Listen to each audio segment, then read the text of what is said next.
어, 인사조직론 제3주차 수업 시작하겠습니다. 지금 강의객에 나와 있는 것처럼 이제 오늘부터는 조직관리론을 이제 공부하기 시작합니다. 그 다음에 이어서 이제 중간 시험을 지나면서 이제 인사관리론을 공부를 해서 이렇게 이 과목의 주요 핵심적인 양대 컨텐츠 중에 하나인 조직관리론을 이제 오늘부터 공부해 나가도록 이렇게 하겠습니다. 지금 강의 계획에 나와 있는 것처럼 조직관리론하고 인사관리론 이렇게 크게 나누면 이제 둘로 나눠지는데, 역시 이제 조직 부분이 공부해야 할 양도 훨씬 더 이제 방대하고, 그 다음에 이론적인 그런 부분들이고, 그 다음에 우리가 익혀야 될 개념들 이런 것들도 굉장히 많기 때문에 조직관리론이 이제 6주, 6주로 나눠서 하고, 그다음에 인사관리는 이제 5주 이렇게 하도록 하겠습니다. 우리가 지난주에 이제 이런 조직관리하고 인사관리가 어떤 관계가 있느냐를 공부를 했거든요. 그래서 오늘부터는 이제 앞으로 5주, 6주 동안은 조직 부분에 대해서 공부를 하도록 그렇게 하겠습니다. 자, 오늘은 제 3주차 조직관리론 부분 중에서도 조직의 개념 부분이 되겠습니다. 이어서 이제 다음 주에는 구조, 그 다음 주에는 과정, 그 다음에는 이제 경영조직의 특수성과 보편성, 그 다음에 인사관리와의 관계, 그 다음에 중간시험을 지나고 나서는 조직 이론사, 이렇게 해서 이제 구성이 되는 그런 내용들입니다. 자, 이제 오늘 우리가 공부할 것은 인사조직론 중에 이제 조직 그 관리론 분야인데, 자, 우리가 이제 지난 첫 시간에 인사조직론 강의 요목을 얘기를 했었죠. 강의 요목은 크게 이제 크게 나누면은 앞에 서론 부분, 첫 주하고 지난주까지 공부했던 그 서론 부분하고, 그 다음에 이제 부분이 조직 관리에 관한 부분, 그 다음에 인사 관리에 관한 부분, 크게 나누면 이제 세 가지, 세 이제 부분으로 나눌 수가 있는데, 오늘부터 이제 공부할 것이 이제 조직 관리론에서 지금 여기 강의 요목에 나와 있는 것처럼 첫 주에 인사 조직론의 학문적 요의를 공부했단 말이에요. 그럼 지난주에는 이제 조직 관리론과 인사 관리론의 위상, 관련성을 공부를 했으니까, 오늘은 이제 조직관리론 첫째 시간으로서 조직의 개념에 대해서 공부를 합니다. 자, 이것은 이제 우리가 인사관리론, 조직관리론을 포함해서 경영학의 이제 연구 대상이 결국은 조직이거든요. 다시 말하면, 더 구체적으로 말하면 기업 조직, 회사 조직, 또는 법인, 한마디로 말하면 조직이기 때문에 이 조직의 이제 핵심적인 개념 과 기초 이론을 이제 먼저 익혀야 되거든요. 그래야지만 우리가 조직 관리에 대한 그런 뭐라고 할까요? 전략적인 그런 시각에 접근할 수 있기 때문에, 일단은 가장 핵심적이 되는 개념과 기초 이론에 대해서 공부를 하는 겁니다. 다시 말하면 이번 시간에는 조직의 정의하고 조직의 유사 개념, 그다음에 조직의 유형화, 그다음에 조직을 구성하는 변수, 하위 변수들, 그다음에 조직의 구조와 과정, 크게 나누면 다음 시간에 이제 구조를 공부하고 그 다음 시간에 과정을 공부합니다. 그래서 구조와 과정의 대강, 그 다음에 관료제, 이 부분에 대해서 우리가 오늘 공부하도록 그렇게 하겠습니다. 자, 이제 우리가 주교재, 우리가 지난번에 이제 교재를 소개를 했죠. 스마트 경영학이라고 하는 책을 보면은 이제 크게 5분야 나눠져 있죠. 그죠? 첫 분야에서는 그 서러운 부분이 있어요. 기업과 경영이 무엇인가 하는 이제 개념 부분, 그게 있고, 그 다음에 두 번째 부분이 지금 우리가 오늘부터 공부를 시작하게 되는 이제 조직 관리 부분이고요. 그 다음에 이제 세 번째 부분은 이제 인사 관리 부분이고, 그 다음 네 번째 부분은 기타 관리 부분. 이렇게 해서 우리가 총 네 분야입니다. 다시 말하면 경영과 입문, 기업과 경영에 대해서는 이게 이제 맨 첫째 부분이 되는 거죠. 그래서 우리가 이제 오늘 공부할 것은 바로 조직 관리고, 그래서 우리 교재로 보면은 세 개의 챕터, 세 개의 장이 해당이 됩니다. 제4장 경영자와 리더십, 그래서 조직 현상 가운데 리더십에 대해서 다룬 하나의 챕터가 있고, 그 다음에 제 8장이 업무 집단에 의해서 이제 집단 개념, 스몰 그룹의 조직을 구성하는 이제 요소인 집단에 대해서 이제 제4장에서 다루고 있고, 그 다음에 이제 제9장이 바로 조직의 이해를 해서 조직의 이론에 대한 대부분들을 이제 제9장에서 담고 있습니다. 그래서 여러분들이 이제 오늘부터 해서 이제 중간 시험 때까지 진도 나갈 부분 바로 교재로 치면 여기 세 개의 챕터다, 세 개의 장이다 이렇게 여러분들이 보고 교재 이제 앞에 그 차례 부분을 보고 찾아서 여러분들이 좀 공부를 하면 됩니다. 이 교재가 굉장히 여러분들 읽기 쉽게 컬러풀하게 그림도 많이 들어가 있고 이렇게 굉장히 공부하기 쉽게 돼 있어요. 재미있게 돼 있습니다. 뒤에 또 토론 과제 이런 것도 나와 있고 하니까 이 책을 한번 여러분들이 잘 봐주시기 바랍니다. 그 다음에 지금 이제 우리가 공부하는 조직 관리니까 이제 우리가 몇 먼저 공부할 게 지금 장의 순서가 조금 바뀌었습니다. 오늘 공부할 것이 조직의 이해 중에서 조직 이해 중에서 이제 구조와 문화, 변화와 혁신 이렇게 크게 세 부분이 있잖아요. 이 책에서는 미처 다루지 못한 그 부분들을 우리가 오늘 공부하게 됩니다. 그래서 그걸 토대로 해서 이제 다음 주에 조직의 구조에 대해서 이제 공부를 할 것이고, 그 다음에 이제 과정에 들어가서 이제 그 다음 주에 과정을 공부하면서 조직의 문화하고 변화, 혁신 이 부분들을 공부를 하게 될 거예요. 그 다음에 이제 그 과정 중에 하나가 또 리더십이니까 그것도 이제 다다음 주에 이 제4장 부분을 공부하게 될 것이고, 그 다음에 집단도 이제 그 과정 부분이거든요. 과정. 그래서 이것도 다다음 주에 이제 공부를 하게 될 것이기 때문에 오늘 공부하는 내용은 우리 주교재에는 정확하게 없어요. 없지만 그래서 이 내용들을 꼭 우리가 앞으로 조직 관리는 물론이고 그 인사관리, 그 다음에 재무관리, 뭐 생산관리, 뭐 이런 경영의 강론을 공부하는 데 있어서 꼭 우리가 알고 지나가야 될 그런 조직의 핵심적인 개념들, 그 이론들, 요것들을 이제 우리가 오늘 공부하는 그런 시간이 되겠습니다. 그 다음에 이제 그래서 우리가 오늘 공부할 것은 크게 세 부분입니다. 다시 말하면 오늘 공부할 것은 조직의 개념을 공부하는데, 개념이라면 이제 컨셉이죠.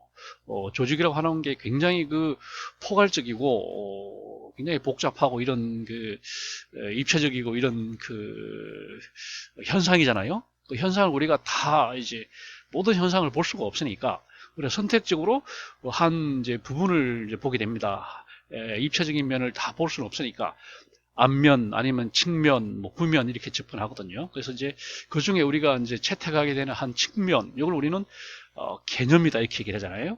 컨셉이다, 컨셉 이렇게 이제 얘기를 하는데, 그 조직의 개념을 구성하는 것은 크게 이제 세 부분입니다. 조직의 정의, 조직이란 한마디로 무엇인가 하는 그 부분들. 그 다음에 두 번째는 조직의 목표입니다. 조직이라고 하는 것의 가장 중요한 요소가 바로 목표거든요. 목표를 달성하기 위한 하나의 수단적 도구가 바로 목표란 조직이란 말이에요. 조직과 목표는 상당히 밀접한 그런 거기 때문에 두 번째는 목표에 대해서 공부를 하고, 세 번째는 조직에 대한 관점입니다. 우리가 조직을 어떤 식으로 볼 거냐, 과학적으로 그냥 객관적인 현상에 대한 과학적인 이해 정도로 끝낼 것이냐, 아니면 우리가 조직을 어떤 목표를 달성하기 위한 수단으로 봐가지고 전략적으로 이걸 어떻게 우리가 어떤 뭐랄까요, 조작 대상, 전략 대상으로 볼 것이냐는 그 관점에 대한 요 세 가지 부분으로 우리가 나눠서 공부를 하게 될 겁니다. 좀 더 이제 구체적으로 보면 일단 조직의 정의에 들어가서는 맨 먼저 조직의 정의, 조직의 의, 조직이 얼마나 중요한가, 그 다음에 조직의 유사 개념, 조직이란 말과 스스로 혼동할 수 있는 것들, 그 다음에 조직을 구성하는 요소, 조직의 구성 요소, 그 다음에 조직의 유형, 이렇게 이제 나눠서 보고, 조직의 목표에 가서는 조직 목표의 의, 목표가 왜 중요하냐, 조직에 있어서는 반드시 왜 목표를 살펴봐야 되느냐 하는 그 의의를 보고요. 그 다음에 조직 목표가 굉장히 하나가 아니고 이제 여러 가지가 있을 수 있기 때문에 그 조직 목표를 좀 체계적으로 우리가 코딩, 분류를 해서 이제 우리 접근할 필요가 있지 않냐. 그게 이제 조직 목표의 유형이 되겠고, 그 다음에 세 번째는 이제 조직 목표와 수단과의 상호 관계. 항상 그 목표라고 하는 것은 이제 위계를 이루기 때문에 최상위 목표, 상위 목표, 하위 목표, 최하위 목표 이런 식으로 이제 목표가 어떤 계층, 어떤 위계를 이루고 있기 때문에 우리가 그 위계를 또 이해할 필요가 있어서 목표와 수단과의 관계를 보고, 네 번째는 서로 조직 목표 사이에 어떤 관계가 있느냐 이런 것들을 우리가 보고, 그다음 관점들을 우리가 이제 또 나누어서 보고 이렇게 오늘 수업을 진행하도록 그렇게 하겠습니다. 자, 먼저 우리가 조직의 정의를 먼저 나눠서 보겠습니다. 조직의 정의는 한마디로 조직이란 무엇인가? 어떻게 보면 가장 이제 기초가 되면서도 가장 어려운 그런 작업이 아닌가 이런 생각이 듭니다. 조직이란 말도 굉장히 어렵죠. 조직이라는 걸 우리 눈으로 볼 수 있는 이런 게 아니잖아요. 자연 현상처럼 뭐 해가 뜨고 진다, 아니면 비가 와서 물이 하늘에서 떨어진다, 이런 것들을 눈으로 이렇게 감각적으로 통해서 우리가 알 수 있는 거지만, 사람이 우리가 몸담고 살고 있는 조직이라고 하는 말은 말을 하기는 쉽지만 이게 정확히 뭔지 우리가 우리 감각을 통해서 알 수가 없기 때문에 그것을 어디까지가 이제 조직이고 어떤 것도 조직이 아닌지를 일단 경계를 일단 그어야 되잖아요. 이걸 우리는 이제 정의라고 하는 정의, definition, 경계를 딱 걷는 거죠. 어디까지가 조직이고 그 경계를 넘어서면 어디부터는 조직이 아니냐, 이렇게 이제 일단 경계를 그어갖고 우리는 경계 안에 들어있는 조직만 관심을 가지면 되겠다. 다시 말해 조직의 경계를 넘어서는 것은 우리의 관심사가 아니다는 겁니다. 그래서 정의를 일단 맨 먼저 우리가 이제 해야 되는 거죠. 자, 먼저 조직 정의를 이제 해보면 크게 이제 첫째로 보면, 한마디로 보면 개인이 모여서 이루는 다양한 사회적 단위다, 이렇게 이제 포괄적으로 정의할 수 있어요. 광의를. 한마디로 조직은 개개인들이 모여서 이루는 다양한 층위의 사회적 단위다, 이런 식으로. 개인이 모여서 결혼을 한다, 그러면 가정을 이루고, 그 다음에 학교를 간다, 또 학교라고 하는 조직이 있고, 그 다음에 학교를 졸업하고 또 취직을 한다 그러면 또 직장이라고 하는 또 조직이 있고, 그 다음 지역사회라고 하는 조직이 있고, 국가사회라고 하는 조직도 있고, 그 다음에 국제사회라고 하는 가장 넓은 의미의 또 조직도 있고, 또 우주로 나가서 또 외계인이 있으면 또 우주도 하나의 이제 조직이 될 수 있는, 조직은 이와 같이 굉장히 다양한 성층을 이루고 있다는 거죠.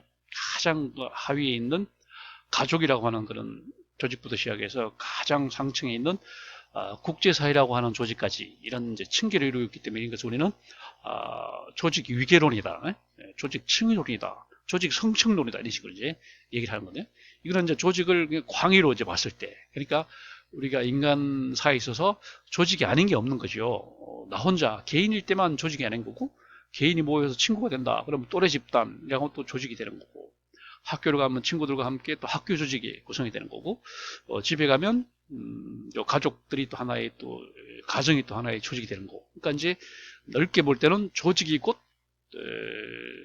사회다, 이렇게 이제 얘기할 수 있는 거죠.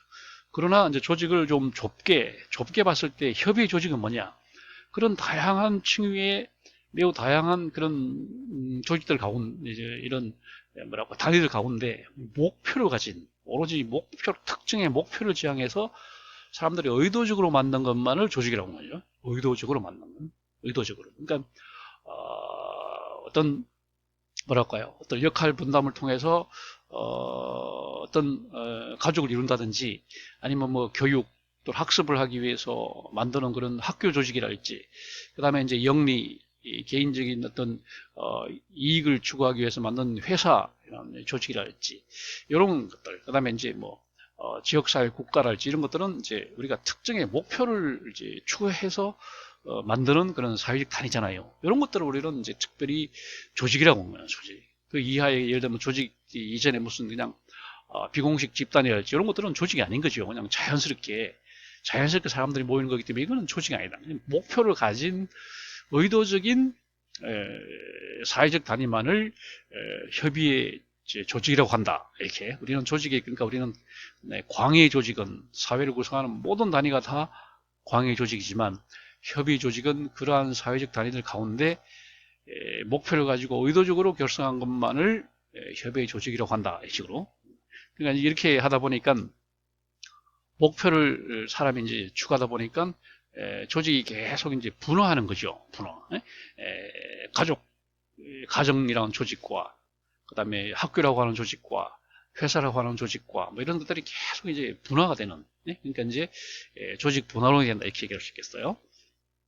그 다음 두 번째로 조직의 의의입니다. 나중에 또 한 번 더 언급이 되겠습니다. 조직은 한마디로 어떤 의미를 가지고 있냐? 조직은 우리 이 학문적인 대상이죠. 자, 우리가 학문에서 우리가 사회과학에서 모든 사회과학, 뭐 사회학이나 경제학이나 우리가 공부하는 경영학이나 정치학이나 심리학이나 이런 모든 사회과학이 관심을 갖는 대상이 바로 조직이란 말이에요, 조직. 근데 가만히 보면 사회학이나 정치학이나 심리학에서 관심을 갖는 조직은 그냥 단지 객관적으로 보는 거예요. 아, 이런 조직이 있다. 아, 이런 조직의 현상이 이렇다. 이런 식으로 한마디로 말하면 이때 말하는 조직은 과학의 관심 대상이에요. 가치 판단을 배제하고, 아, 이런 가족이 사회학에서 보면 군대라고 하는 조직이 있구나. 그 다음에 교회, 종교 조직이 있구나. 그럼 두 개를 한번 비교해보자.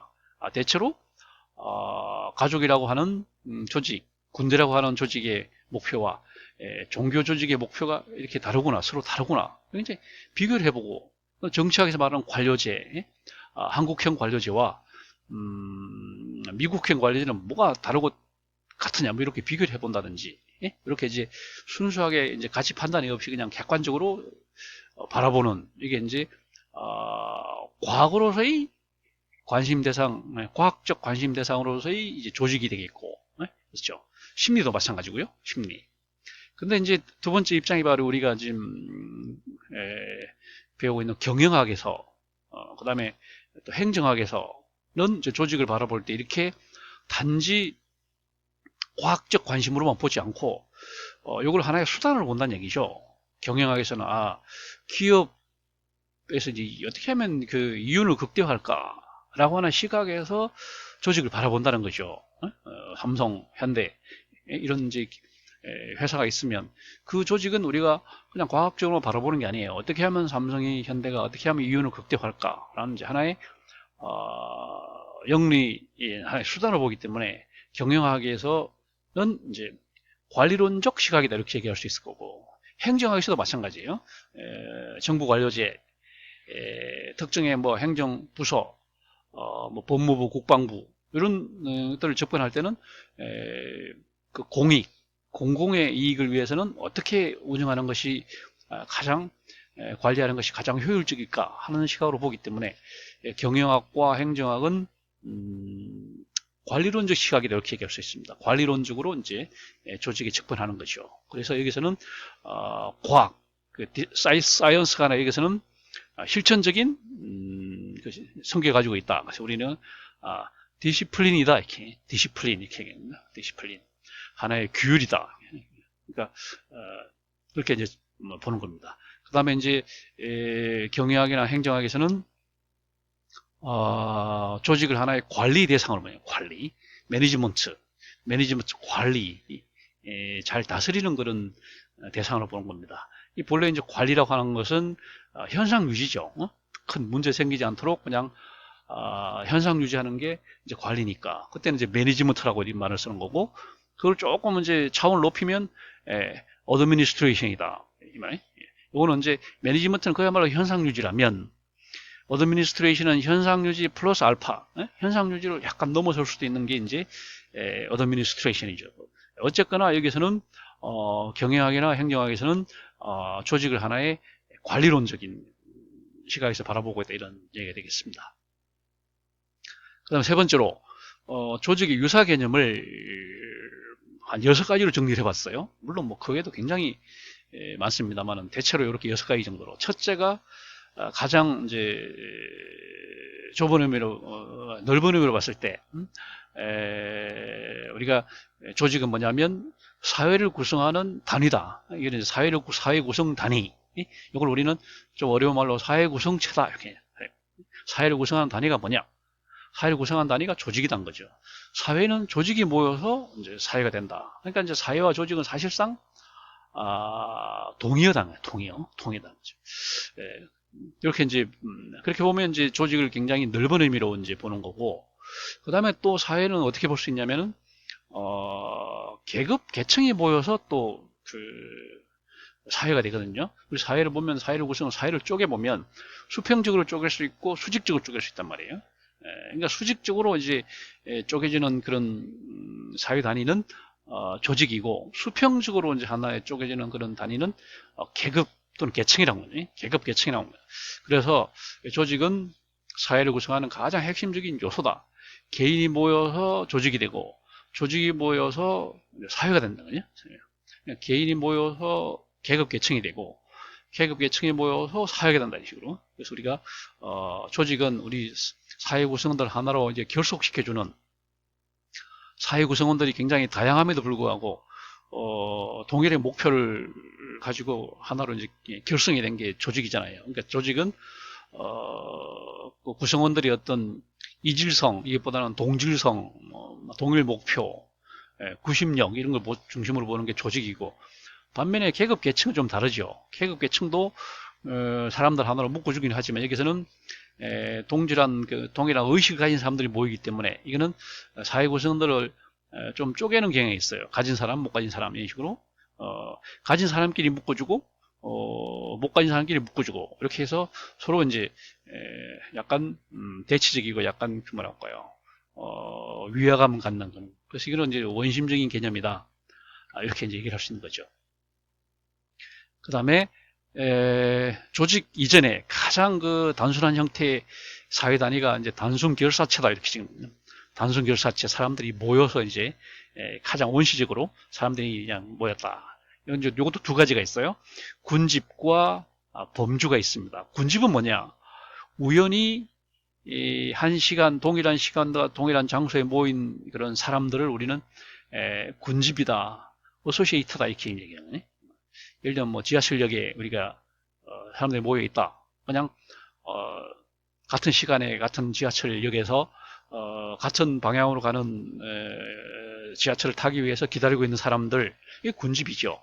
그 다음에 이제 야구장에 모였어요. 사람들이 그냥 모여서 특정한 팀을 응원하기 위해서 그냥 모였어요. 이런 사람들이 이제 군집입니다. 이 사람들은 서로 대화도 하고 뭐 이렇게 하지만 지속적으로 만난 게 아니고 그냥 우연히 만난 거기 때문에 이것은 사회적 단위이긴 하지만 집단 단계도 이르지 못한 가장 원초적인 그런 거기 때문에 우리는 군집이다 이렇게 얘기를 합니다. 그 다음에 두 번째 단순 결사체는 속성이에요. 속성. 이거는 시간 공간을 초월해서 그냥 속성이 비슷한 사람들이 모여서 이루는 단위가 범주라고 합니다. 범주라고 합니다. 다시 말하면 여성들끼리 여성 범주, 남성 범주, 성염색차가 동일한 여성 범주, 또 남성 범주 이렇게 나누는 거. 이거는 뭐 같은 장소에 모이고 같은 시간에 모이는 건 아니지만 우리는 나는 남자다, 나는 여자다라고 하는 거 일체감이 형성이 될 수도 있는, 안 될 수도 있지만 될 수도 있는 그런 단위가 바로 범주라는 거예요. 범주. 예를 들면 대학에서 뭐 예비역, 그다음에 예비역, 미필자 이렇게 군대 갔다 온 사람끼리 이제 일체감이 생기잖아요. 그냥 단지 군대 갔다 왔다는 이유로 이런 게 이제 이런 건 우리는 속성이라고, 속성을 가지기 때문에 범주다고. 여기는 군집과 범주라고 하는 거에 이제 조금 이제 진화가 되면 어떤 지속성을 갖게 됩니다. 이런 군집이나 범주가 지속성을 갖게 되면 그게 이제 뭐가 되냐면 집단이라는 거예요. 집단, 스몰 그룹이라는 거예요. 그룹이라는 거예요. 그룹을 우리는 집단이라고 말해요. 이 그룹이라는 말 자체가 규모가 작다는 뜻이거든요. 그러니까 굳이 앞에 소자를 소집단 이렇게 안 넣어도 그냥 집단 그러면 규모가 작다는 뜻이니까 소자는 안 써도 된다. 영어로 마찬가지예요. 그룹이란 말이 이미 규모가 작다는 게 굳이 앞에다 스몰 그룹, 스몰이라는 말 안 써도 이거는 이미 규모가 작다는 걸 알 수 있습니다. 그러니까 이게 이제 집단이라는 것은 규모에 차관한 개념이에요. 규모가 작다는 건 뭘 의미합니까? 역사가 짧다는 걸 의미해요. 역사가 길면 규모가 커지겠죠. 그러니까 규모가 작다는 건 역사가 짧구나. 그 다음에 그 집단은 구사하는 기술이 심플하구나. 단순한 기술을 구사하는구나. 뭐 자동차 공장이나 화학 공장처럼 응용하는 기술이 굉장히 복잡하다면 규모는 삼성전자나 현대자동차나 포항제철처럼 커지지 않겠어요? 그냥 단순한 기술을 가졌구나. 그다음에 복잡성도 되게 떨어져 있거나 단순하게 있구나 이렇게. 그다음에 관료 제어도 별로 관료 제어 수준이 낮겠구나 이렇게 이제 충분할 수 있는 겁니다. 예, 그게 이제 집단입니다. 이 집단들 가운데 이제 특정의 목표를 가지고 목표 지향성을 가지고 의도적으로 결성한 집단을 우리는 조직이다 이렇게. 조직, 이 조직이란 말이에요. 조직은 이제 집단보다 역사가 더 길고 기술도 좀 더 복합적 기술을, 그 다음에 이제 복잡성도 훨씬 높아지고, 그 다음에 관료 제어 수준도 훨씬 높아지고, 이런 것을 우리는 이제 조직이라고 해요. 조직. 협의 조직은 바로 목표입니다. 목표. 목표를 달성하려다 보니까 이제 규모가 어느 정도 규모가 있어야 되잖아요. 구매부, 판매부 이런 식으로 이제 일단 구매, 판매 이런 식으로 일단 뭐 조직도 분화가 될 거고, 그러다 보니까 이제 규모가 커지고, 기술도 이제 구매 기술, 판매 기술, 생산 기술 뭐 이런 식으로 기술도 이제 복잡해질 거란 말이에요. 이런 협의 조직 가운데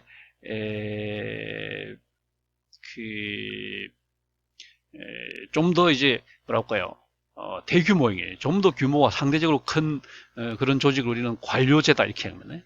관료제. 이제 관료제라고 하면서 한마디로 정의하면 뭐냐? 대규모 조직의 보편적 현상이다 이렇게 하면. 우리는 관료제 그러면 뭐 정부 관료를 생각하는데 굳이 정부 관료제뿐 아니고 대기업이든 대학이든 대형 병원, 뭐 대형 연구소 이런 것들도 다 관료제란 말이에요. 다시 말하면 대규모 조직이면 다 사실 관료제입니다. 대규모 조직에서 공통적으로 나타나는 보편적인 현상의 관리. 그래서 관료제란 말은 정부 관료제만 있는 거 아닙니다. 대규모 조직은 다 관료제란 말이에요. 그래서 우리는 관료제란 말은 한문으로 쓰면 이렇게 관료제라고 이렇게 쓰고 영어로 쓰면 뷰로크라시란 말을 쓰는 거죠. 뷰로라고 하는 게 이제 프랑스 말이죠. 뷰로. 국이죠. 국. 조직 그 구성 단위 중에 개, 과, 모여서 국이 될 때 우리는 뷰로라고 해요. 뷰로. 그러니까 이제 관료제는 뭐 뷰로크라시란 말은 국 제도다. 다시 말하면 조직 분화 제도다. 다시 말하면 대규모 조직이다 이렇게. 조직 중에서 좀 더 대규모화된 것을 우리는 관료제로 한다. 규모가 크다는 걸 뭐로 의미합니까? 역사가 길구나. 규모가 크다는 것은 다시 말하면 기술이 복잡하겠구나. 그 다음에 여기 이제 관료제는 그러니까 조직 중에서 대규모 조직을 말하는 겁니다. 이런 그 대규모 조직 중에 공식성이 높아진 것을 우리는 특별히 제도다, institution 이렇게 institution이라고 말합니다. 제도다. 그러니까 다시 말하면 조직 또는 관료제 중에서 공식적인 명칭을 갖고 로고, 상표를 갖고 그다음에 내부 어떤 규정 뭐 이런 거 갖고 직제가 좀 더 분화가 되고 그다음에 뭐 그다음에 연초에 시무식도 하고 또 연말에 종무식도 하고 이런 이제 공식성을 갖는 그런, 그래서 우리는 제도다, 제도. 이런 식으로 이제 조직 유사 개념이 이제 우리가 해봤습니다. 그 다음에 우리가 볼 것이 이제 조직의 구성 요소죠. 구성 요소와 조직의 유형을 한번 보겠습니다. 자, 조직의 구성 요소는 이제 크게 나누면 구조와 과정으로 나눕니다. 그래서 우리가 다음 주에는 구조를 공부를 하고 그 다음 주에는 과정을 공부할 것입니다.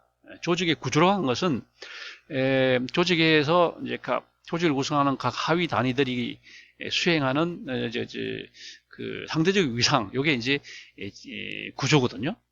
과정은 뭐예요? 그런 하위 단위들이 수행하는 그 역할이에요, 역할. 그러니까 이제 구조와 과정이란 말은 다시 말하면 사회학에서 말할 때는 지위와 역할로 얘기할 수 있어요. 사회학에서 지위 그러면 그 단위, 그 역할 수행자의 상대적 위상, 이걸 우리는 지위라고 하잖아요. 지위. 역할이라는 말은 뭐예요? 지위 점유자에게 기대하는 내용, 이거를 역할이라고 하는. 그러니까 이제 지위와 역할은 서로 반사적으로 정의해야 되는 거죠. 지위는 정의할 때는 역할을 가지고 정의를 해야 되고, 역할을 정의할 때는 지위를 가지고 정의를 해야 돼요. 우리는 반사적 정의라고 해요. 지위란 말과 역할 비슷한 말이고, 그 다음에 우리가 또 사회에서 볼 때 구조에 해당하는 것은 문화입니다. 우리 사회에 문화라는 게 있잖아요. 그게 굳어진 거, 굳어져 갖고 어떤 우리 구성원들을 이제 구속하는 그런 것이 문화잖아요.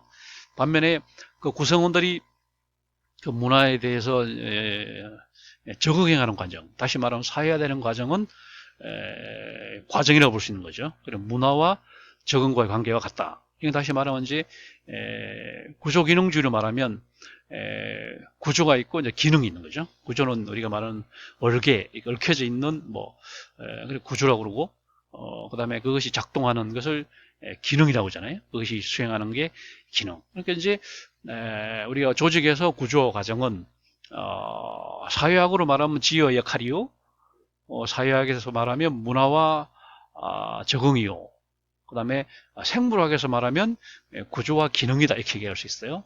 생물학에서 우리가 볼 때 예를 들면 꽃이 있다.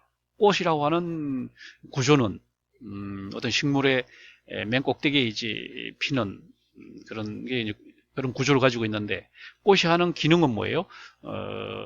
벌과 나비를 끌어들여서 이제 씨를 맺어서 이제 종족을 보존하는 그런 기능을 하잖아요.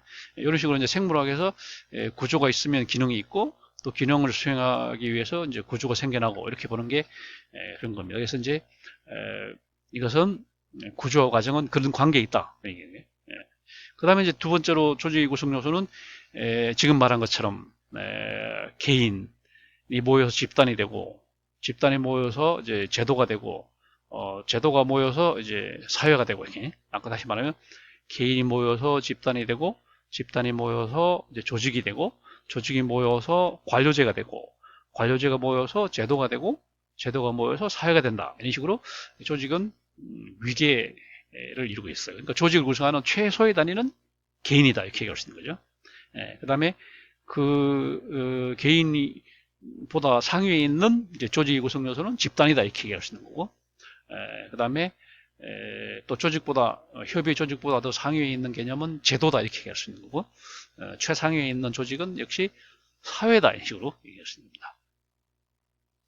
그 다음에 하나 우리가 볼 것이 조직의 유형이 또 굉장히 사실 중요한, 유형, 조직이라는 건 너무나 이제 다양한 게 있기 때문에, 자, 이 조직을 유형화시키는 것은 우리 사회학에서 주류가 되고 있습니다. 우리 이것을 사회조직론이다, 이렇게 얘기를 하고, 조직사회학이라고 얘기를 하는데, 이제 사회학에서 공부하는 것이 전부 조직에 관한 얘기입니다. 조직은. 그래서 사회학에서는 특정 유형에 관심을 갖고 거기에 대해서 과학적으로 접근하는 것이 사회학이거든요. 그래서 이제 나는 가족에 관심이 있다, 그러면 가족 사회학이라고 하는 거고, 나는 군대에 관심이 있다, 그러면 이제 군대 사회학, 나는 교육 쪽에 관심이 있다, 그러면 교육 사회학, 이런 식으로.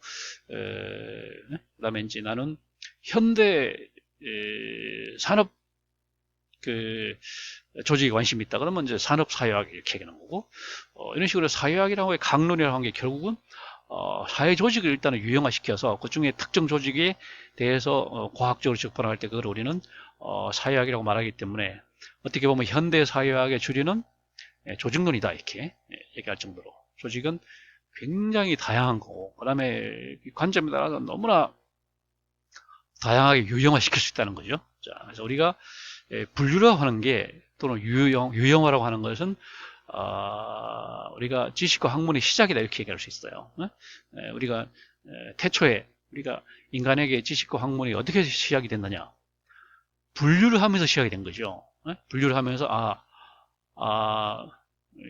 우주에 있는 모든 물체는 생명체와 생명이 없는 걸로 분류할 수 있구나, 이렇게 이제 분류를 합니다. 그러면 생명이 있는 것에 대한 지식은 생물학이고, 그다음 생명이 없는 데 대한 것은 이제 물리학이 되는 거죠. 그런 식으로 나눈 거고, 그 생물학 중에서도 또 쪼개잖아요. 식물, 그 다음에 동물, 이게 식물학과 동물학을 쪼개는 거고, 그 다음에 또 이제 그 생물학과 물리학의 또 중간에 있는 또 그런 바이러스랄지 이런 데 대한 또 학문은 또 우리가 생화학이라고 해서 또 그런, 그러니까 일단 분류를 하는 것이 지식과 국가 학문의 출발점이 바로 이제 분류입니다. 분류. 그래서 그래서 그만큼 분류가 이제 중요한 것이고, 분류를 할 때는 이제 어떤 기준에 따라서 이제 보편성과 차별성에 따라서 공통점이 있으면 하나로 묶고 다른 게 있으면 따로 쪼개고 하는 게 이제 분류잖아요. 그러니까 기준에 따라서. 그러니까 사람과 원숭이는 이동할 수 있으니까 그냥 동물이라는 점에서는 보편성을 갖고 있지만, 그러나 사람만이 완전한 직립을 할 수 있고 원숭이는 직립을 못한다는 점에서는 또 다르기 때문에, 사람만이 완전히 같은 영장류지만 사람만이 호모 사피엔스다, 이런 식으로 이제, 그래서 이제 우리가 분류를 하는 것은 보편성과 차별성 기준에 따라서 같은 것을 하나로 묶고대 다른 것은 절대로 이제 갈라놓는, 이것이 이제 유형화의 원칙이죠. 그 다음에 이제 유형화를 할 때는 경계를 설정해야 됩니다. 다 성층을 이루고 있기 때문에 경계를 설정해서 이제 쪼개는 거죠. 다 이제 사회 구성원이긴 하지만 교육 조직하고 그다음에 종교 조직은 똑같이 하나의 한국 사회를 구성하는 요소긴 하지만 일단 경계를 쪼개야 돼요. 여기 우리가 이제 공식적인 제도적인 학제의 편입이 된 것은 우리가 이제 교육 조직이라고 하고, 그다음에 뭐 우리가 통상적인 종교적인 기능을 수행하는 뭐 절이나 교회나 성당 같은 것은 이제 종교 조직으로 이렇게 해서 일단 경계를 딱 그어야 되는 것이죠. 이렇게 해서 일단 하나의 단위를 설정하고 그다음에 그것들을 이제 비교를 하게 되는 거죠. 그다음에 이제 같은 종교 조직 중에서도 이제 신교인 이제 교회 조직하고 이제 구교인 성당 조직을 또 한번 비교해 보겠다. 그때도 일단 경계를 그어야 돼요. 경계를 그어서 서로 섞이면 안 됩니다. 완전히 일단 단절을 시켜놓고 어떤 기준에 따라서 이제 그래서 경계를 설정을 한다는 게 아까 얘기했듯이 정의를 하는 거죠. 교회를 정의를 하고 성당을 정의를 해서 분명히 섞이지 않게 딱 선을 그은 다음에 그 다음에 이제 비교를 하는 거죠. 그러다 보니까 이제 일단은 이제 성당과 교회를 쪼개는 것은 수평적 유형화가 되는 겁니다. 수평적 유형화. 그 다음에 반면에 수직적 유형화할 수 있어요. 예를 들면 교회 중에서도 뭐 대형 교회와 소형 교회 이렇게 이제 나누는 거, 이런 것들은 이제 수직적 유형화, 계층제로 또 나누는 거죠. 이런 식으로 수평적으로 나누는 것을 우리는 부성화다, 나중에 나올 겁니다. 뭐라고 할까요? 무슨 분업, 전문화 이런 따라서 이제 영어로 말하면 부와 성어로 쪼갠다는 거죠. 디파트먼트로 쪼개는 이런 것을 이제 부성화라고 그러고, 반면에 가층 안에서도 이제 쪼개는 것을 계층제라고 하잖아요. 하이어라키, 상류층과 하류층 이렇게 이제 또 나누는 이런 방식이 있거든요. 이런 수직적 유형화를 이렇게 하는 거고, 그 다음에 이제 유형화할 때는 두 가지 지켜져야 할 원칙이 바로 상호배타성과 소진성입니다. 다시 말하면 A형과 B형이 섞이면 안 됩니다. 혈액형처럼 A형과 B형은 서로 배타적인 거지. A형과 O형은 서로 배타적인 거죠. 서로 배타적이어야 되고, 그 다음에 모든 사람들이 어느 한 유형에 들어가야 돼요. 모든 인간이라고 하면 지구상에 있는 50억 인구는 A형, B형, O형 이런 식으로 딱 어딘가에 다 들어가고 남는 사람이 없어야 되는 거지. 이 사람은 어디 안 들어간다, 이렇게 되면 그거는 분류가 틀린 거죠. 분명히 A형, B형, O형, AB형 이런 식으로 딱 나눠져야 되는 거고, A형 중에서도 AA와 AO, B형 중에서도 BO와 BB 이런 식으로 해서 딱 그 유형 안에 모든 50억 인구가 정확하게 다 이제 들어가야 되는 것이, 남는 사람이 있어서는 안 된다. 이걸 우리는 소진성이다. 소진성. 그 다음에 이제 각 A형, B형에 들어가는 사람들은 서로 완전히 달라야 돼요. 그게 좀 비슷하다 이러면, A형과 B형이 비슷하다 이렇게 되면 그거는 상호배타성이 없는 겁니다. 그래서 우리는 분류를 할 때는 상호배타성과 소진성 조건을 이제 충족시켜야 된다. 그 다음에 유형화하는 가장 일반적인 방식 중에 하나가 영리 조직과 비영리 조직을 나누는 겁니다. 우리가 이제 이윤을 추구하는 영리 조직, 그 다음에 이윤을 추구하지 않는 비영리 조직, 이렇게 나누는 겁니다.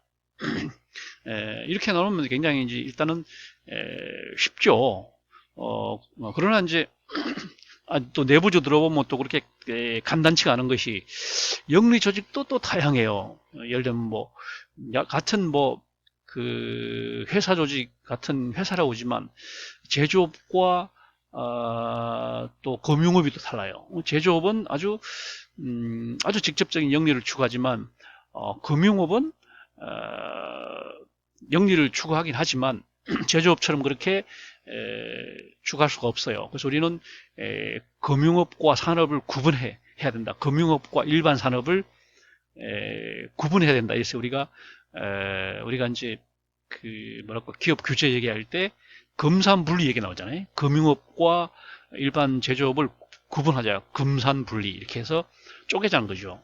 왜냐하면 일반 제조업은 직접 영리를 추구하는 것이고 금융업 쪽도 물론 영리를 추구하긴 하지만 어느 정도 공익적인 성격이 있거든요. 직접 이윤을 추구해서는 안 된다 이렇게 되기 때문에 그러니까 영리 조직도 사실은 왜 영리 조직도 사실은 그 뭐 이윤을 추구한다는 점에서는 마찬가지지만 사실은 정도의 차이가 있다는 거예요. 그러니까 일반 제조업하고 금융업 사이에는 정도의 차이가 있고 그래서 영리 조직도 다양하지만 비영리 조직은 훨씬 더 다양하다는 겁니다. 이윤을 추구하지 않는다는 점에서만 이제 다를 뿐이고 같을 뿐이고 비영리 조직은 지극히 다양하다는 거죠.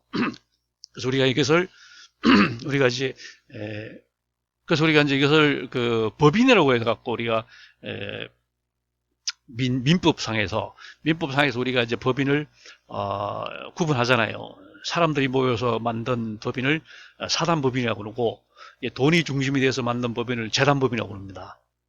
그래서 사단법인은 대체로 다 비영리 조직이에요. 사람들이 모여서 만든 예를 들면 뭐 보이스카우트 연맹이랄지 뭐 YMCA랄지 이런 그다음에 뭐 동창회 총동창회랄지 뭐 동호회랄지 각종 동호회 뭐 이런 것들은 다 사단법인체이기 때문에 사단법인체는 대체로 다 이제 비영리 조직인데 문제는 이제 재단법인이죠. 돈을 가지고 이제 모인 것을 재단법인이라고 하는데 재단법인 중에 이제 회사법인이 있어가지고 이 회사법인은 영리 조직이 되고 그 다음에 회사법인이 아닌 예를 들면 뭐 예를 들면 학교법인, 뭐 사회복지법인, 그 다음에 의료법인 이런 것들은 이제 재단법인이긴 하지만 영리를 추구하지 않거든요.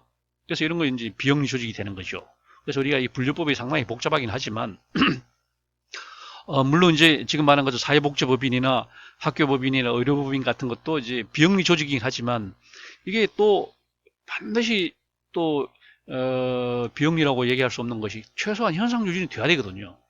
학교법인이나 의료법인이나 사회복지법인도 현상 유지는 될 때 그 법인이 존속할 수 있는 거지 계속 적자를 낸다 이러면 그 조직이 무너질 수밖에 없는 그런 거기 때문에 비영리 조직이 훨씬 더 다양하다 이렇게 얘기할 수 있고 그리고 비영리 조직 중에 또 하나의 유형이 공공조직이죠. 공공의 이익을 추구하는 조직을 이제 공공조직이라고 그러는데 정부 조직도 있지만 사실 뭐 공기업체 같은 이런 그 또 사실은 공공조직이기 때문에 공공조직이 또 단순하지가 않습니다. 그 다음 우리가 이제 관심을 갖는 것이 경영조직이죠. 우리가 지금 경영학에서 인사조직을 공부하기 때문에 굉장히 많고 많은 그런 유형의 조직 가운데 우리는 오로지 이제 경영조직, 다시 말하면 기업조직, 다시 말하면 회사조직, 다시 말하면 영리법인 중에서도 회사법인만 관심을 갖는 상법상의 회사법인만 관심을 갖는 재단법인, 민법상의 재단법인만이 우리는 관심 대상이고 그게 이제 민법의 또 특별법인 상법적인 개념에서 볼 때는 우리는 회사법인에 이제 회사법인에 관심을 갖는 것이고 그다음에 경제법상으로 봤을 때는 기업 집단 관심을 갖는 겁니다. 그래서 이것은 기본적으로 이윤을 추구하는 어떻게 보면 이제 이윤 추구만이 목적인 조직을 우리는 이제 경영 조직이라고 그러고 근데 경영 조직이 또 굉장히 다양하다 지금 이렇게 얘기를 했습니다. 예를 들면 뭐 분류법에서 예를 들면 일반 제조업이냐 금융업이냐 이런 것도 구분할 수 있고 또 규모별로 뭐 대기업이냐 중소기업이냐 이렇게 나눌 수도 있는 거고 그다음에 정말 이제 다양한 그 형태를 갖는 것이 이제 경영조직이죠. 그 다음에 일반 민간 기업이냐 아니면 또 공기업이냐 이게 또 상당히 다르단 말이에요, 성격이. 또 공기업 중에서도 완전 공익을 추구하는 무슨 KBS나 이런 공기업하고 한전이라는 공기업하고 거의 뭐 민간 기능하는 이런 우리은행이라든지 이런 하고 또 다르잖아요. 그러니까 이런 것들이 굉장히 결코 단순한 그런 상황이 아니다 이런 얘기를 하는 겁니다. 그 다음에 우리가 지금 이제 봐야 될 것이 조직의 목표입니다. 목표. 우리가 정의를 지금까지 봤잖아요. 그 다음에 두 번째는 조직의 목표. 아까 얘기했듯이 목표라는 게 굉장히 이제 중요하죠. 왜냐하면 조직의 존립 근거거든요. 우리가 왜 조직을 만드냐? 아까 말했습니다. 집단들 중에서 목표를 추구하기 위해서 조직을 만든 것이다. 목표가 최종 최종 우리의 조직을 결성하는 그 근거가 되는 거고, 조직은 하나의 수단, 목표를 달성하기 위한 하나의 수단의 의미를 갖는 것이 목표이기 때문에 목표가 굉장히 중요합니다. 다시 말하면 조직의 존립 근거가 되는 것이 이 목표입니다. 그리고 조직마다 이제 목표는 끝으로 이제 표명한 그런 공언된 목표가 있을 수 있어요. 삼성 그럼 뭐 전자제품 생산을 위해서 이윤을 추구하며 국가 발전에 기여한다 이런 식의 이제 공언된 목표가 있죠. 그러나 또 실질적인 목표가 있다는 거예요. 공언된 목표와 실질 목표가 이제 정확하게 일치할 수도 있고 또 다를 수도 있고 뭐 이렇습니다. 그러니까 이걸 분명히 우리가 한번 구분해서 볼 필요가 있고 그 어떤 목표든지 간에 그것이 사회에서 이제 조직이 존속할 수 있으려면 그 목표가 정당성과 타당성을 가져야 돼요. 이게 참 그 말이 되겠네. 삼성전자가 존재하는 거 얘기가 되겠네. 현대자동차가, 포항제철이, 한국전력이 이런 회사는 진짜 존재해야 되겠네. 이런 누구나 봐도 타당성이 있어야 돼요. 이럴 때 이제 존재하는 것이지. 예를 들면 뭐 전국 조직폭력연합 그러면 이거는 말이 안 되네. 이거는 벌써 타당성이 없는 것이요.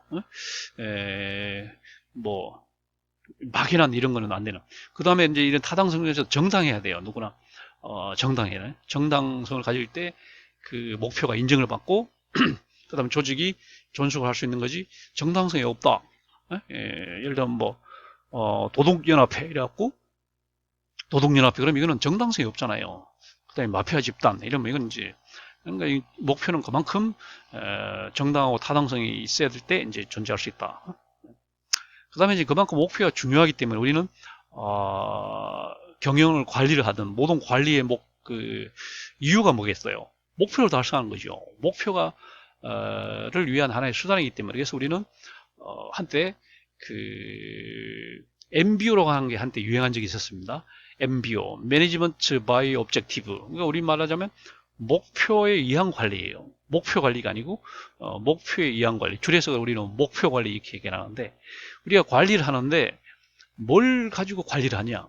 목표를 가지고 하냐? 너무나 당연한 거죠. 그러나 이제 우리가 이 조직의 역사가 길어지면서 사람들이 잠시 그 목표에 대한 걸 중요성을 망각했던 거죠. 그러다 보니까 뭐 그냥 뭐 주먹구구식으로 막 한때 뭐 이렇게 목표를 벗어나서 방황을 했던 적이 있는데 그게 아니라 우리 다시 중심으로 돌아가자 이렇게 해서 나온 것이 MBO였습니다. 목표에 의한 관리. 역시 목표가 중요하다. 목표를 가지고 모든 걸 조직을 바라봐야 된다. 이런 식으로 이제 다시 중심으로 이런 시겠습니다. 그래서 목표가 바로 이제 효과성의 척도죠. 우리가 이제 조직이 추구해야 될 이념 이런 게 많지만 그 중에 하나가 이제 효과성이라는 게 있습니다. 효과성. 효과성이라는 게 뭐냐면 결국은 목표 달성도죠. 자, 효과성 한문으로 쓰면 이렇게 효과성이라고 쓰고 영어로 쓰면 effectiveness라고 씁니다. 이거는 한마디로 정의하면 목표를 뭐만큼 달성했냐. 영어로 하면 degree of goal attainment. 목표를 얼마나 달성했냐. 다시 말하면 효과성과 목표는 같은 말이에요. 목표를 얼마나 달성했냐. 이게 효과성입니다. 이 효과성과 이제 구분해야 될 가치 중에 하나가 이제 능률성이죠. 능률성은 이제 뭐예요? 투입과 산출의 비율이죠. 얼마만큼 투입과 산출의 비율이 이상적이냐. 같은 투입을 내기 위해서 같은 산출을 내기 위해서 투입을 얼마나 줄였냐. 아니면 같은 투입으로서 산출을 얼마나 늘렸냐 이런 식으로 보는 거기 때문에 인풋과 아웃풋의 이제 비율을 따지는 게 능률성이라고 해요. 능률성이라는 것은 쉽게 말하면 과정과 절차에 있어서 투입과 산출이 비례하면 효과성은 결과죠. 결과에 있어서 얼마나 목표를 달성했냐 이런 거기 때문에 효과성과 능률성은 사실 서로 상이한 개념입니다. 목표는 달성해서 효과성은 높을 수 있으나 능률성은 굉장히 저조할 수가 있어요. 반대로 능률성은 굉장히 좋지만 목표를 엉뚱하게 놓치는 경우가 있단 말이에요. 효과성과 능률성은 서로 같을 수도 있고 다를 수도 있고 한 그런 개념이기 때문에 이런 게 이제 시험 문제 잘 나오죠. 효과성과 능률성은 이 관계에 대해서 논하라 이렇게 이제 논술식으로 많이 이제 나오는 그런 이제 주제가 되겠습니다. 그 다음에 이제 하나가 생산성의 요소란 거예요. 생산성의 요소. 이 바른 효과성과 능률성을 두 개를 묶어서 우리는 생산성이라고 합니다. 생산성이라는 말씀, productivity라고 하는 것은 효과성과 능률성을 동시에 달성한 거. 그러니까 목표도 달성하면서 투입과 산출의 비율도 가장 합리적으로 달성했을 때 우리는 생산성이 높다 이렇게 하는 거예요. 우리가 이제 한국 생산성 본부라는 게 있는데 거기가 추구하는 게 바로 이런 거죠. 과정적으로 과정과 절차에 있어서 투입 산출비를 가장 합리적으로 하면서 달성을 하면서 목표도 달성하는 거. 이게 이제 우리 생산성이라 이렇게 얘기하죠. 그만큼 목표라는 게 중요하다 이런 얘기입니다. 그 다음에 목표의 유형을 한번 한 5가지 나눠보겠습니다. 첫째는 아까 얘기했듯이 각 조직들마다 내세우는 공언된 목표가 있고 이제 실질적인 목표가 있다는 거예요. 대체로 기업들은 회사 경영 조직들은 공언된 목표는 대체로 뭐 사회에 기여한다 이런 식으로 얘기를 합니다. 삼성전자, 현대자동차 이렇게 말할 때는 우리는 인류 전자제품, 인류 자동차를 생산함으로써 국민 경제에 기여함을 목표로 한다 이런 식으로 공언된 목표를 가지고 있지만 사실은 실질적인 목표는 이윤이죠. 이윤 어떻게 하여튼 이윤을 극대화시켜서 주주들에게 배당금을 많이 돌려드리는 게 목표다 이런 식으로 그러나 이제 실질적인 목표는 뭐라고 아까 말한 것처럼 타당성이 좀 떨어지기 때문에 그 다음 정당성도 의심받을 수 있기 때문에 겉으로는 되게 공언된 목표를 내세웁니다. 그러나 실질적인 목표는 따로 있는 거죠. 아까 말한 마피아 같은 경우 마피아는 공언된 목표는 뭐겠어요? 사회정의를 구현한다. 그다음에 소득 불균형을 시정한다. 뭐 이런 식으로 말은 공언된 목표를 하지만 사실은 폭력 집단이라는 거죠. 폭력 집단. 그러니까 이거는 그래서 여기 이제 서로 다를 수도 있다 이런 식으로. 그러나 뭐 학교나 뭐 병원이나 이런 그 비영리 조직들은 공언된 목표와 실질적 목표가 일치할 수밖에 없어요. 그러나 이제 영리 조직 이런 것들이 대체로 이게 서로 괴리되죠. 공언 목표하고 실질 목표가 서로 상이한 경우가 있는 겁니다. 그 다음에 이제 조직은 어떤 거냐면 그 조직이 이루는 내세우는 목표가 있고 그 조직을 구성하는 또 집단의 목표가 있을 수 있고 그 속에 속해 있는 개인의 목표가 있을 수 있어요. 우리가 삼성전자에 입사하면 삼성이 가지고 있는 목표가 있지만 그 삼성 속에 이제 동창들, 뭐 서울대 연고대 동창들이 추구하는 목표가 있을 수 있고 거기 안에 속해 있는 나 개인의 목표가 있어요. 내가 승진하고 연봉 많이 벌고 연봉 많이 받고 뭐 이런 게 내 개인의 목표란 말이에요. 이 개인의 목표와 그 다음에 조직의 목표가 이게 일치되면 좋은데 그렇지 않은 경우가 있다 이런 얘기고 그 다음에 목표가 이제 주요 목표가 있고 부차적 목표가 있다는 거예요. 주요 목표, 프라이머리한 목표가 있고 세컨더리한 목표가 있다. 어느 조직이든지 목표 하나만 있을 수는 없잖아요. 그러니까 이제 이렇게 나눌 수 있고 그 다음에 궁극적인 목표가 있고 그걸 이루기 위한 수단적인 목표가 있다. 그래서 우리는 목표의 위계론이 궁극적인 목표, 최상의 목표, 중간 목표, 하위 목표, 최하위 목표 이런 식으로 목표가 쭉 이제 위계를 이루고 있다는 거죠. 이게 목표 위계론입니다. 그 다음에 이제 시기적으로 볼 때 장기적인 목표, 중장기 목표가 있고 단기 목표가 있을 수 있다. 이런 식으로. 그래서 이제 이 목표를 가지고 계속 기업들도 고민을 하는 겁니다. 대체로 미래전략이라는 용어, 삼성전자 안에 미래전략실이 있어갖고 앞으로 삼성전자의 미래를 내다보고 이 전자와 반도체와 이런 가전을 통해서 앞으로 계속 삼성이 이윤 창출이 가능하겠느냐 이걸 보고 그게 불가능하다면 방향을 빨리 틀어야 된다. 예를 들면 제약이나 바이오나 이런 쪽으로 틀어야 돼. 안 그러면 삼성이 살 수가 없다. 현대자동차도 자동차가 이게 앞으로 계속 이렇게 호황을 누릴 것이냐, 아니면 자동차가 이게 앞으로 어떻게 될 것이냐. 가솔린 이런 내연기관으로서는 이제 한계가 있으면 그럼 빨리 전기차로 빨리 돌려야 돼. 이게 이제 항상 미래 전략이네. 이런 그래서 항상 단기적 목표로 이윤도 추구하면서 그다음에 경쟁 업체와 또 이제 에서 살아남고 뭐 이런 것도 중요하지만 미래 먹거리에 대해서 항상 이제 고심을 할 수밖에 없는 게 우리 이제 경영 조직입니다. 그다음에 조직 목표의 두 번째는 조직 목표와 수단과 관계입니다. 목표 수단. 목표와 수단은 이제 반대말이죠. 반대말. 목표를 달성하기 위해 수단이 있는 거고, 반대말인데 이게 또 묘하게 서로 목표가 혼동된다는 거지. 목표와 수단은 연쇄 관계를 가지고 있다. 목표가 ends, 수단이 means, ends means chain이라고 합니다. 목표와 수단은 연쇄, 아까 말한 것처럼 목표는 이렇게 위계를 가지고 있기 때문에 최상위 목표가 있고 상위 목표, 중간 목표, 하위 목표, 최하위 목표 이런 식으로 목표가 이렇게 계층을 이루고 있기 때문에 항상 하위 목표는 상위 목표에 대해서 수단이 되는 그런 관계이기 때문에 이걸 우리는 이제 개념화 시켜서 목표 수단 연쇄 관계다 이런 말을 쓰는 겁니다. 이게 전형적인 게 우리 예산 짤 때 PPBS라는 게 있습니다. 최상위 목표가 이제 플래닝입니다. 그걸 달성하기 위한 하위 목표가 프로그래밍입니다. 더 하위 최하위 목표가 버제팅입니다. 예산이에요. 그러니까 기획, 사업, 예산 이런 식으로 기획이란 건 최상위 목표, 그 다음에 사업은 중간 목표, 예산, 버제팅은 하위 목표 이런 식으로 서로 이제 층위를 이루고 있다. 이런 게 우리는 목표 수단 연쇄 관계라는 거죠. 두 번째. 근데 이 목표 수단이 아까 말한 것처럼 너무 복잡하다 보니까 이게 뒤집히는 경우가 있다는 거죠. 우리 그래서 이거를 혼동하는 이런 것을 우리는 목표 수단 전도 현상이다.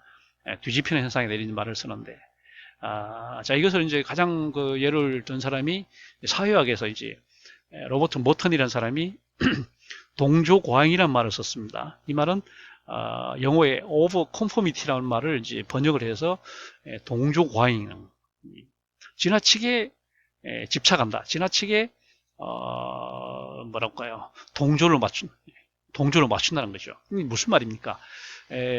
그야말로 수단으로 도입한 데 대해서 너무 사람들이 집착한다는 거죠. 이게 목표를 위해서 법규를 제정했잖아요. 근데 사람들이 목표는 소홀히 하면서 법 지키는데 그냥 급급하는 이런 현상. 이런 이제 동조과잉이라고 이렇게. 우리 이제 학교 생활할 때도 학생들의 친목 도모가 목적이고 MT 가는 건 수단인데 이상하게 친목 도모는 뒷전이고 MT 가서 그냥 인조이하고 노는 데만 그냥 막 빠져들잖아요. 이런 게 전형적인 이제 동조과잉인 겁니다. 그 다음에 이제 뭐 교통 단속할 때도 안전 운행이 이제 목표고 우리 흔히 말하는 이제 그 단속, 신호 단속, 신호 위반 단속 이런 건 수단인데, 근데 경찰들이 안전 운행은 뒷전에 두고 그냥 잠복 근무하면서 그냥 신호 단속한단 말이에요. 신호 위반 단속한. 이것도 이제 전형적인 그런 동조과잉입니다. 이런 게 우리 주위에 굉장히 많아요. 굉장히. 이런 것을 우리는 로버트 머튼이라는 사람이 이제 이런 말을 썼는데, 뭐 비슷한 예들이 많아요. 예를 들면 뭐 또 로버트 미엘스라고 하는 사람이 쓴 말 중에 하나, 이 과도제의 철칙이라는 말이 있습니다. 자, 과도제의 철칙. 영어로 말하면 아이언 로 오브 올리가키. 모든 조직은 과도제화된다 이런 얘기. 예외가 없이. 가장 민주적이어야 할 정당, 가장 많은 사람들이 의견을 수렴해서 이제 반영하는 그런 장치가 바로 정당인데, 이 정당마저도 이게 뭐 전도돼 가지고 말이죠. 사람들이 가장 비민주적인 조직이 돼 버렸다는 거죠. 그러니까 이런 현상들이 이제 나타나는 것이 로버트 미얼스가 이제 과도제 철칙이란 말을 했고, 이게 이제 또 관료제에서도 그래요. 관료제라고 하는 것은 이제 목표 달성을 위해서 목표 뭐 봉사 이런 게 이제 가장 중시돼야 되는데, 사람들 그것보다는 법을 잘 지키고 출퇴근 시간 정확히 하고 뭐 이런 거, 그다음에 뭐 큰 문제 안 생기게 그냥 가는 거, 이건 목표를 삼는. 그 이제 정부 관료제가 이제 국민에 대해서 봉사하고 예산 절감하고 이게 이제 목표인데 사실 그건 뒷전이고 그냥 그 내부 직제나 이런 뭐 그 규정이나 잘 지키고 뭐 이런 식으로 이런 식으로 이제 집착하는 이걸 관료제의 역기능 이것도 이제 전형적인 목표에 대한 전도 현상입니다. 도덕적 해이도 그렇죠. 우리가 기업에 들어가서 기업에 이윤을 내도록 최선을 다해야 되는데 그럼 그 수단 중에 하나가 이제 내가 연봉을 좀 많이 받는 그런 건데 연봉에 집착을 해가지고 회사에 피해를 입히는 이런 경우가 많거든요. 도덕적 해이 이런 것들이 목표의 수단 연쇄관계입니다. 그 다음에 이제 목표가 하나가 아니고 여러 개가 있다 보니까 우리는 항상 목표 사이에 관계에 우리는 문제에 직면해요. 서로 목표가 충돌할 때 어디에다가 우선순위를 둬야 할 거냐 이런 문제가 생깁니다. 예를 들면 뭐 조직의 목표와 내 개인의 목표가 충돌할 때 나는 어디 쪽 편에 설 것인가 네? 뭐 이런 문제. 그 다음에 조직 목표도 이제 변동이 돼요. 이제 시간이 지나고 상황이 또 바뀌면은 목표가 수시로 변동이 될 수 있는 겁니다. 이런 거 우리가 많이 보잖아요. 자, 그렇습니다. 그 다음 우리가 마지막으로 볼 것이 조직에 대한 관점입니다. 우리가 조직을 어떻게 볼까? 우리가 첫째, 아까 말한 것처럼 조직을 그냥 하나의 객관적인 현상으로 볼 것이냐, 아니면 조직을 하나의 목표를 달성하기 위한 하나의 수단으로 볼 것이냐, 이 두 가지거든요. 그래서 우리는 일반 조직이론과 이제 조직관리론, 아까 말한 것처럼 일반 조직이론은 사회학에서, 그 다음에 정치학에서, 심리학에서 볼 때는 일반 조직이론입니다. 그냥 과학적으로 보는 거죠. 비교도 해보고 그 현상을 보고 뭐 이렇게 거죠. 그러나 이제 그런 과학 그 사회학의 문제점인 사회 문제를 너무 이제 외면했다는 거잖아요. 그럼 사회 문제를 좀 더 적극적으로 해결하는데 아니면 뭐 예방하는데 좀 더 우리가 관심을 둬야 되지 않냐 이렇게 해서 나온 것이 이제 가치 사회학이었잖아요. 가치 사회학에서는 이제 조직 관리로 넘어가는 거죠. 그 다음에 이제 조직 관리론 시각 아까 얘기한 것처럼 경영학과 행정학에서 말하는 실천적인 조직 이론을 조직 관리론이라고 합니다. 이건 조직을 객관적이고 과학적으로만 보는 것이 아니고 전략적으로 이 조직을 어떻게 관리를 해야지만 경영학에서 이윤을 극대화할 수 있고 행정학에서 공익을 어떻게 하면 극대화할 수 있을까 이런 관점에서 접근한 거거든요. 그래서 경영학에서는 이제 대체로 아까 말한 것처럼 생산성입니다. 목표도 최대한 이윤이라고 하는 목표도 최대화하면서 그 다음에 투입 산출입비도 아주 최적 상태로 만들어가는데 그런 식으로 해서 이제 경영학에서는 그냥 생산성이 하나의 그냥 뭐 목표가 돼요. 목표가 되지만 그리고 행정학은 이제 생산성보다는 민주성입니다. 국민에 대한 봉사 이게 이제 우선이 돼요. 그러다 보니까 아까 말한 것처럼 생산성이 좀 떨어질 수 있다는 거예요.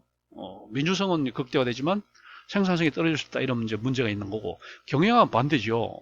그렇다 보니까 생산성만 추가하다 보니까 생산성은 극대화되는데 또 고객에 대한 봉사 AS 이런 건 사회적 책임 이런 것 좀 이제 소홀히 하게 되잖아요. 그러다 보니까 이제 민주성을 또 경시하게 되는 이런 문제가 생깁니다. 어쨌거나 하나의 이제 조직을 관리 대상, 전략의 어떤 대상으로 보는 것이 조직관리 이렇게 할 수 있어요. 그 다음에 이제 조직을 이제 바라본 시각이 조직을 하나의 기계로 볼 것이냐, 메커니즘으로 볼 것이냐, 아니면 조직이 살아있는 생물, 유기체로 볼 것이냐 하는 관점입니다. 그냥 조직은 그냥 기계다. 돈만 있으면, 사람만 있으면 잘 돌아가는 그냥 하나의 기계일 뿐이다. 그래서 조직은 투자를 극대화하고 그다음에 좋은 사람만 투입하면 된다라고 보는 게 이제 기계론이라면 조직은 하나의 유기체다, 생명체와 같아 갖고 환경도 굉장히 중요하고 상황이나 이런 게 중요하다. 그걸 구성하는 돈과 사람도 중요하지만 상황에 맞춰서 투입이 돼야 되고 그러니까 이제 그런 걸 중시하는 게 유기체론인 거죠. 이거 굉장히 사실은 중대한 변화였고 예전에는 이제 고전 조직 이론에서는 이제 조직을 주로 기계로 봤던 겁니다. 그렇다가 현대에 와서 이제 조직은 생명체와 같이 환경이 굉장히 중요하고 그러다 보니까 개방체제로 봐야 된다. 그래서 이제 유기체제로 넘어왔던 거지. 좀 비슷한 그런 또게 지금 3번입니다. 조직은 그냥